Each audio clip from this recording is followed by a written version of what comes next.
And welcome out there. You are listening to another episode of 914 Wired.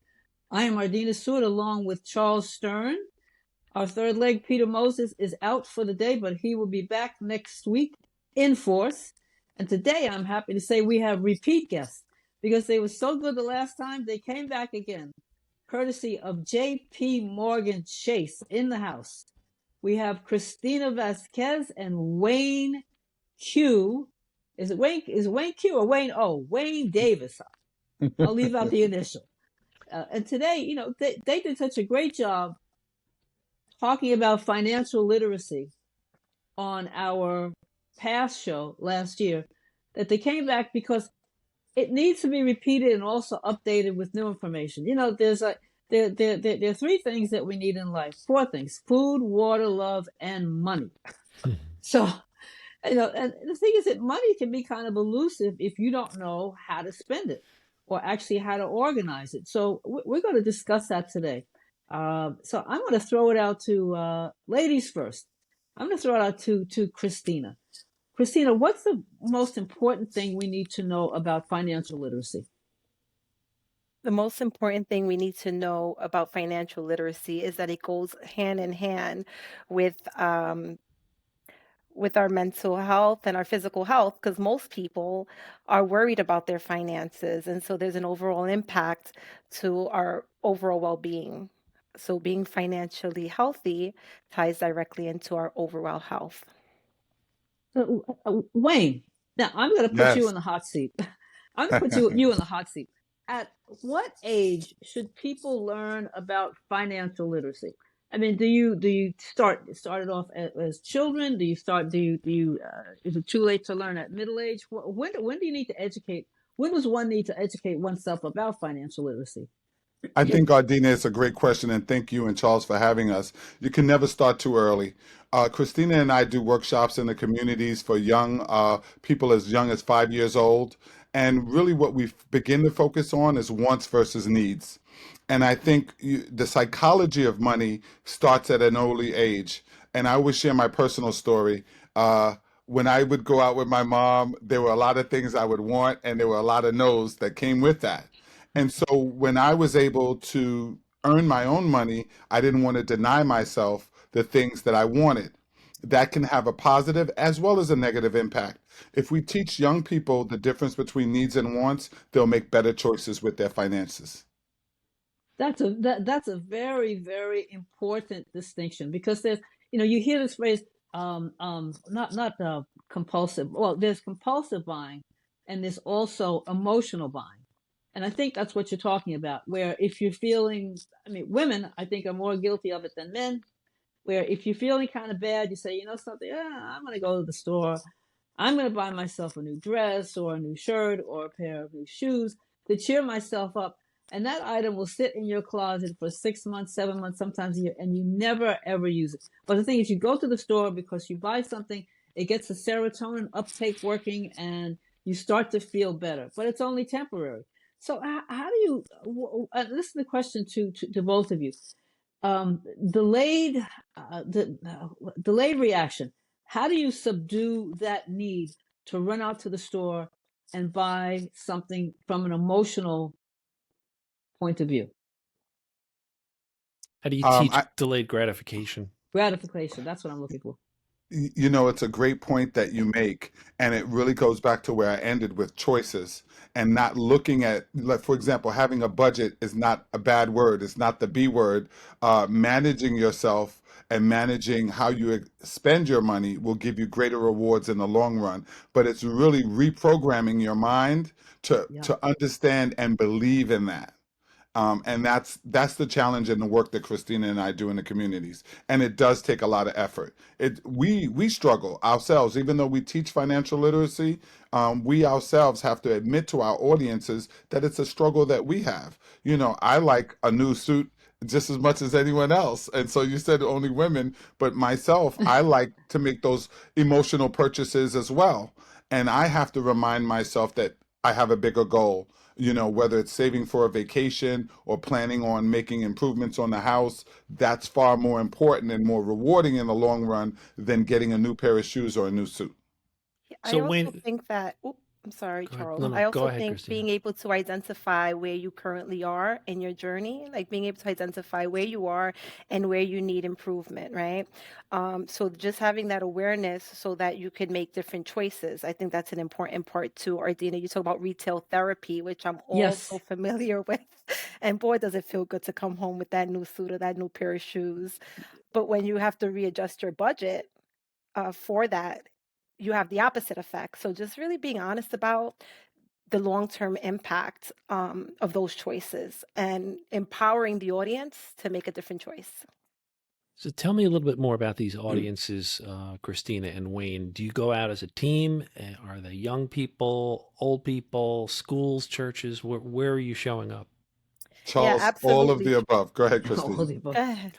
Yes, all of the above. To Wayne's point, Wayne and I have had the really the pleasure of being able to partner throughout Westchester County. We are community managers. I cover the Yonkers area, and Wayne Ah, covers Mount Vernon. So we're very strategically placed in these communities to help improve the financial health.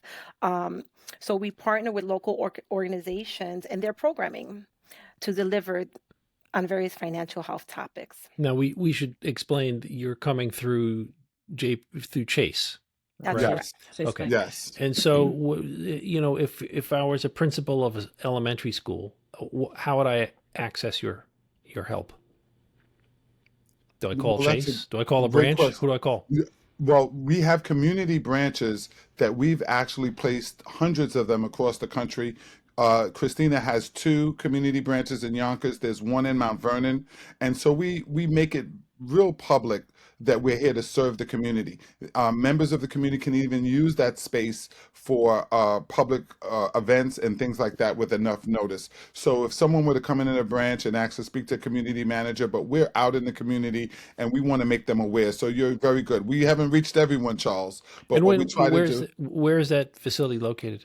22 So West First Street in Mount Vernon. Oh, And very nice. Christina is at the Yonkers Station branch as well as South Broadway. I'm sorry, South Broadway. 410 South Broadway and 270 Sawmill River Road in Yonkers, New York. Okay, so That is, there's wow. physical facilities that are available to various groups that want to avail themselves of these services. I assume there's classroom-like environments within these places where people can sit down. Yeah, Charles, Yes. these community branches are equipped with teleprom Telepresence. yeah, Telepresence. telepresence Wow. and seating for our audience. We host monthly events in our locations on various topics for audiences and community members that maybe cannot join a community organization event. So we have public events that happen once a month in each of our locations on different topics as well. So Yeah. That's excellent. what That's are some of excellent. the misconceptions? I'm most interested in young people. What are their misconceptions about money? What are they missing? I'm going to give you an old fact that money buys you happiness. And they Right? think and you think they think that. Well, when you look at our society and the things that are acquired, whether it's a high-end pair of sneakers that children are demanding from their parents, sweatsuits that they're demanding, and what we all know is that having a pair of high-end sneakers or a fashionable sweatsuit does not make you happy. And Mhm. so, Yeah. what we try to really impart to them is that your happiness comes from within, and that when you really choose experiences and moments that matter with family and friends, that is more joyful than anything you can acquire. And I'm going to add on to that. I'm a mother of three children. I have a 13-year-old, a 12-year-old, and an 8-year-old. Wow. And so some of the things we talk about at home is how to use money responsibly, right? Like, what does that look like? What's important to you as an individual? So it may be giving back, it may be fashion.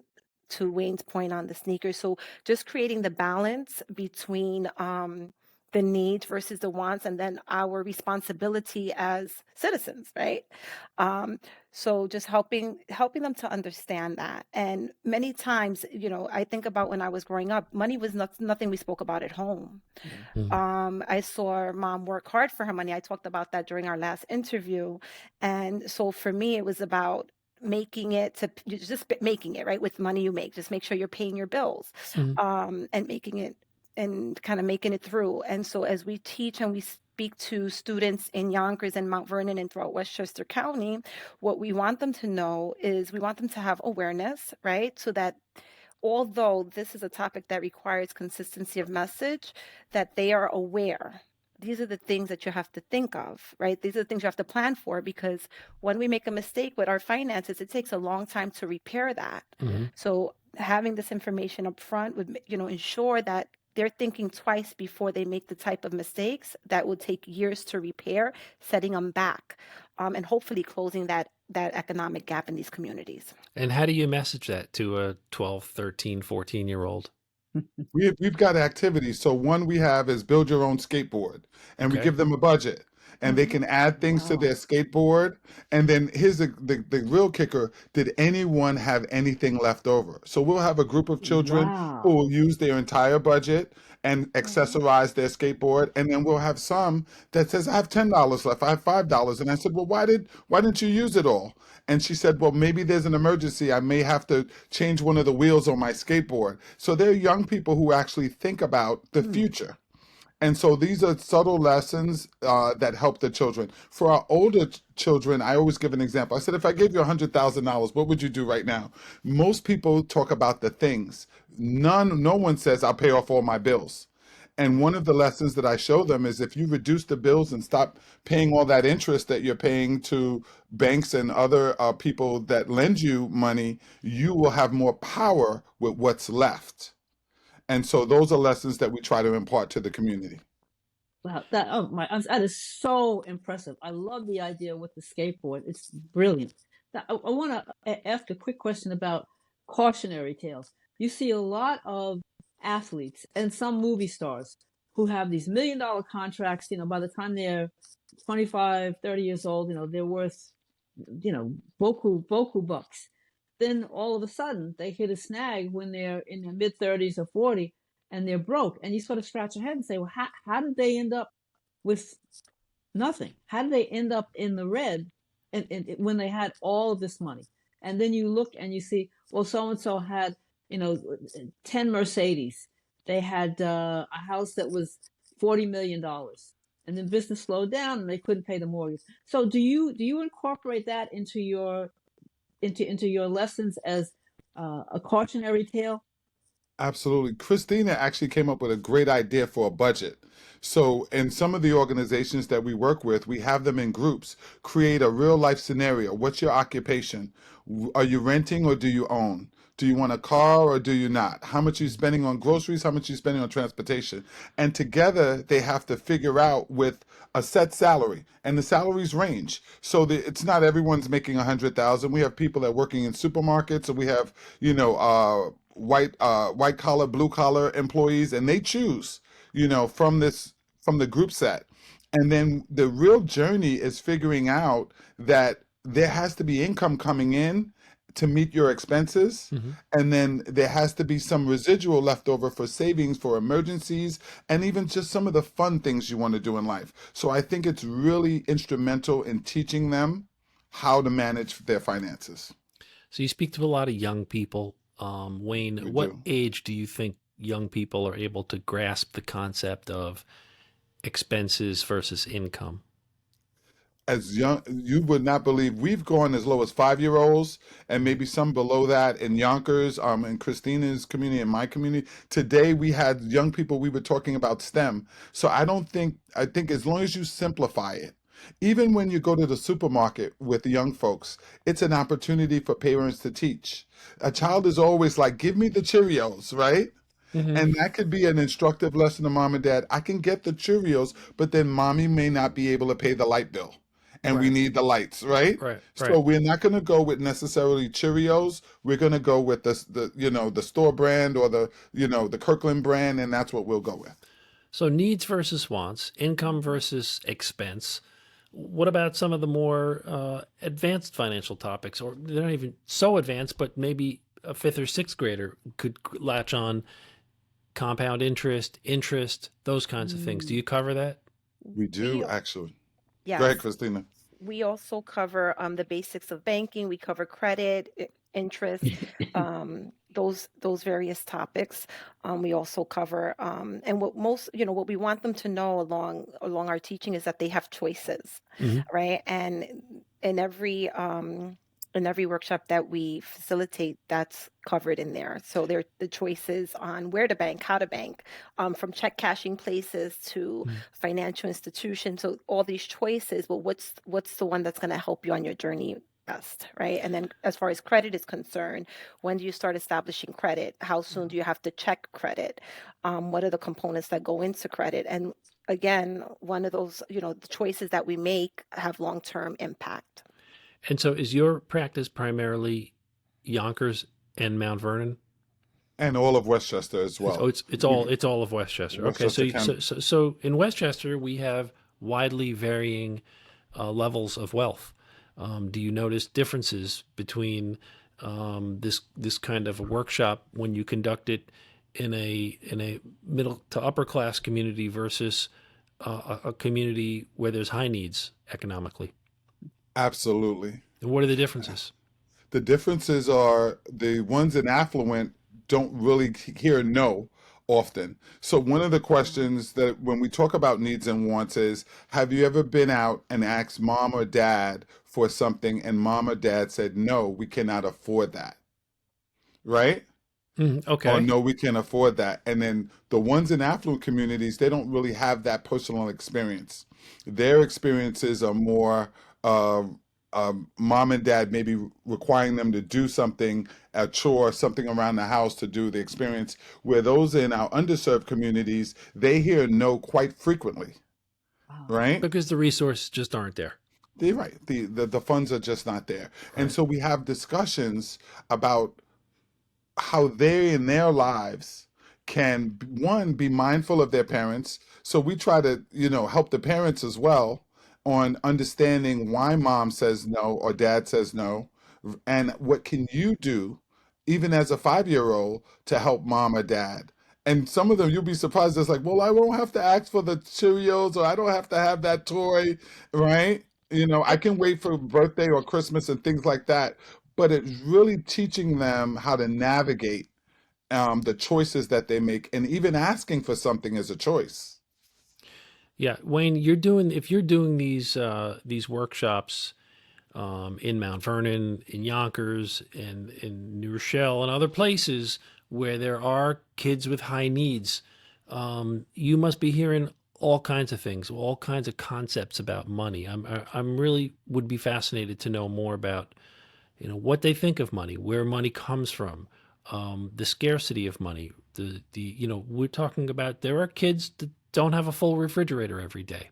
I mean, we've interviewed people on this show, even recent weeks, even the lady from Feeding Westchester was telling us that, what was it, Ardina? Something like 1 in 3 families has Oh, food insecurity. food insecurity. It It was a was stunning stunning, number. Yeah. stunning number. So you have to be talking to kids who are coming from, really, really skinny resources in their personal lives. So I'm wondering, what it's like to talk to a kid about these money concepts when they're really don't have it. Excuse me, I'm gonna turn that over to Christina. Thank you, Wayne. So I think that when we teach about money concepts, really we're teaching a behavior and how to view, again, back to the choices. It doesn't matter how much or how little you have. The idea is that when we're making responsible choices, and the recipe for that is the balance between need versus wants. Mm. And that's really where we put our focus. Many times, in my opinion, the students who may be experiencing food insecurity, that's not something they're wearing.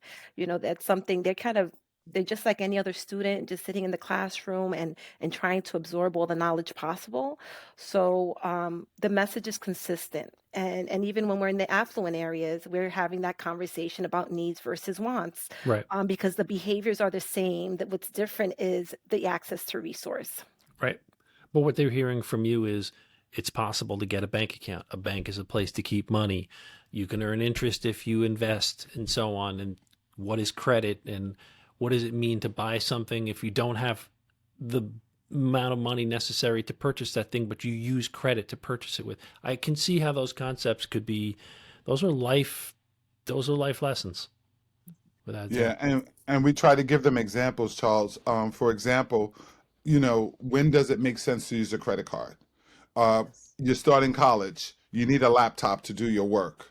Should you use the $2,000 in your savings account, or should you use the credit card and have a plan on paying it off without incurring too much interest on that purchase? And And so what's we the point. what's the answer to that question? You know what? Just like the psychology of money, it's different for everyone depending on your Mm-hmm. financial situation.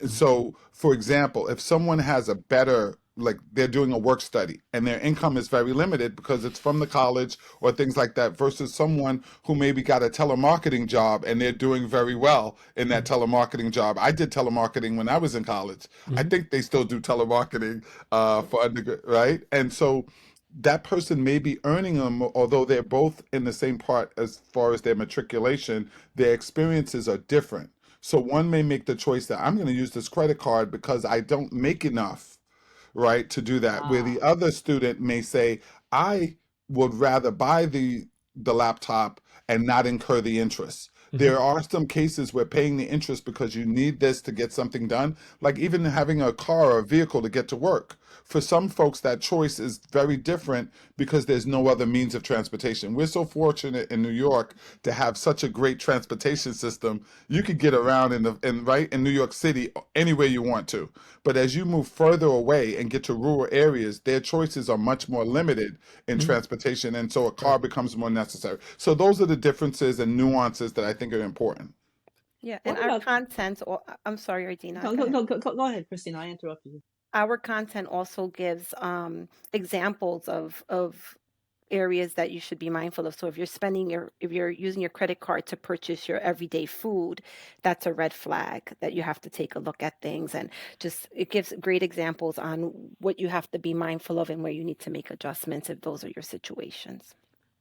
Sometimes credit, is the devil in disguise, because it's very tempting to purchase something when you don't have the money and think, okay, I'm going to pay for it tomorrow. But then tomorrow comes and you may not have the cash. It's sort of going back to delayed gratification. Credit is a means of getting what you want at the moment without having to think about the consequences later on. But on the other hand, I mean, I think, Wayne, to your point, credit can be used as a tool to be able to purchase something responsibly. So how do you covered it to a degree, but how do you emphasize the fact that credit can either be your friend or your worst nightmare? We have a chart that I love, and the name of it is called the high cost of credit. Now, this really pertains to those people who don't have that desirable credit score, and what it costs them in the higher interest rate for. And we give them an example. One person has great credit and they borrowed $1,000. Another person has poor credit, they borrowed the same amount. One person over the course of 3 years will pay $400 more for that item than the person that has, and that is the high cost of credit, and why it's so important to protect it and nurture it, and really have a good credit score and be mindful of how you use credit. This reminds me a lot of the Money Smart program. Do you incorporate Yeah, components of Money Smart in what you do? we Well, do. Christine, I'll let you speak to our relationship with Money Smart. When you s- w- when you s- we do incorporate when you talk about money smarts, are you referencing the FDIC? I just want to make Yes. sure because Yes. there's also a money smarts program in Westchester Community College that we partner No, with no, no. I'm referring strongly. to the FDIC, Okay. which is like a quasi-governmental agency that Yes. insures savings accounts. they have a education program called Money Smart. I believe there's a Money Smart for kids and then a Money Smart Yes, for for grown-ups. adults And it's a fairly and for lengthy seniors. it's a fairly lengthy curriculum where they talk about credit and interest and banking, insurance, and all aspects of financial life. This sounds a lot like that. So, Kristina, go ahead and tell me how you connect with Money Smart. Yes. So we also present and we use Money Smarts as part of our curriculum for all age ranges, as Wayne just mentioned. And many of the examples and information that our curriculum is made up of includes some of the Money Smarts teachings as well. So I got one last question for you. What Right. is the most compelling, shocking question you ever got from a kid about money that made you stop in your tracks? And Wayne, I can't imagine you without words, but what question left you without words? Well, at first I gotta tell you, the young people are. I sometimes when I'm done interacting with them, I feel so full. Full because I am hopeful that even in underserved communities, these young people shine so brightly with their desire to be helpful to their classmates, but also their dreams are so big. So, I've heard things like one person we were doing a high school, this was high school, and I said, well, what type of income you have? And he says, I want passive income. Mm-hmm. And it blew me away. I said, passive income? Wow. What do you know about? He says, that means that I'm going to invest my money so that it can be making money for me while I'm asleep. That kid is watching Wow. YouTube, obviously. Yeah, and so I said to him, "Could you explain to your colleague, to your classmates, how you learned about passive income? I'm so blown away that you've got this concept at such an early age." And he went in and said, "Well, if I invest some money and I'm earning interest on the money that I have, even when I'm sleeping, it's making money for me." So that Wow. blew me Okay. away. That blew me away. And we get, another thing that blew me away, we always want to know the why. Hmm. So young people are always talking about earning money. And when I hear some of their whys, I want to help support my mom. That's a big one. I want to help. I want to be a contributor to my family. I know my mom and dad work very hard, and I want to earn money so I can take some of the pressure off of them. I mean, to just imagine that there are young people like this that are so mindful and want to help their parents is heartwarming to me. Those are the things that blow me away in the work I do. Ardina. Well, you guys blow me away. I mean, I know that we interviewed you before, but we're learning more and more new things about the program, which is it's just phenomenal. I'd like to ask about math because all of these concepts require math. So does this subtly help kids improve their math skills, budgeting money? Well, I will say that in many of the activities that we do, they are required to calculate. We spoke about budgets and planning for that Right. skateboard before, and the activities around family budgeting, and they're required to do some level of calculating what's left over, what percentage are we going to save? Did we reach our goal to save the amount of money we want to save? That's Um, great. There can't, as far as I'm concerned, there can't be enough of that in the schools. And just a quick sidebar story. This weekend, I was in Greenwich. I went to a coffee shop. I paid with a $5 bill. The individual behind the counter had to ask another person working there how much change to give me for something that cost $4.55. Whoa. It really happened. This individual got through elementary school, middle school, and college. I assume college. It's hard to tell exactly, but she certainly went to high school and couldn't make change for a $5 bill without asking for help. Incredible, but that's where people are in terms of math computational capabilities, and that's a topic for another show. So the more financial awareness, knowledge you can drive out there, the better, because it's going to drive better math skills, and better math skills drive better, financial acumen. So Kristina and Wayne, thanks for coming on the show again, and thank you for spreading the word about how money works in Westchester. thank Ardina. you. Just Thank you. I gotta say I'm kind of blown away. I'm still thinking about that skateboard project. I wish I had known that when my kid was in high school. You guys Yeah. should come by our next financial health event in our branches so you could see it live. And where Well, is that information published someplace? Is there a website that people can look at? You know, we're working on that now to make Okay. it with the system that we've undergone, where eventually, and I would say maybe 3 to 6 weeks, they could literally wow. go on to the Chase website and see our events. So coming Nice. soon to a theater near you. And Yeah. how frequent are these events? How frequently are you in the schools? Like a couple times a week, couple times a month? What's the frequency with which Definitely a this? couple times a week. We do a minimum of 6 financial workshops a month, but our goal is really 10 a month. So we're averaging about 2.5 every week. And Wow. even today, I was really pleased. A community event with STEM, and it was parents. So the parents came out, and we did, and each table group had an activity around science and technology, and they made little paper helicopters and were slow blown away. Ah, You know, one kid, the helicopter came down, and the kid couldn't stop looking up. He was waiting to see another helicopter. So, things like this that really spur their imagination Mhm. and their desire to do more, and more importantly, their ability that they can do it, is what really makes our jobs just so rewarding. Yeah, and the student component is a very small, it's a 20% of what we do. We also work with families and, employers of various organizations. So we're really getting the message out on all levels. Yes, I want to talk about. I work with the Wartburg Senior Housing in Mount Vernon, and we did a workshop on cybersecurity. And you'd be amazed at how many of our seniors are being scammed, Yep. and yeah. just educating them on what to avoid. And as they are, supposed to be the golden years of their life and enjoying all their hard work, and then there are people out there that are predators on them, and so we educate our seniors as well. Yep. Well, thank you for what you do. And if you were going to go out into the world and talk about scams and identity fraud, then you will have enough work for the rest of your lives because there's a lot of that. So Unfortunately. I think that pretty much does it for today. Ardina, are we working on something for next week for when Peter gets back here? We are. I will have you. I will have a guest for you probably within a day or two. I wish we Cool. could bring back Wayne and Kristina, but they are on to other missions. Yeah. But they will be back because they have so much very, very important information, and it's a program that needs to be more widely known and widely utilized. Well, thanks again, everybody. Thank you. We Thank you. appreciate your time. Thank you.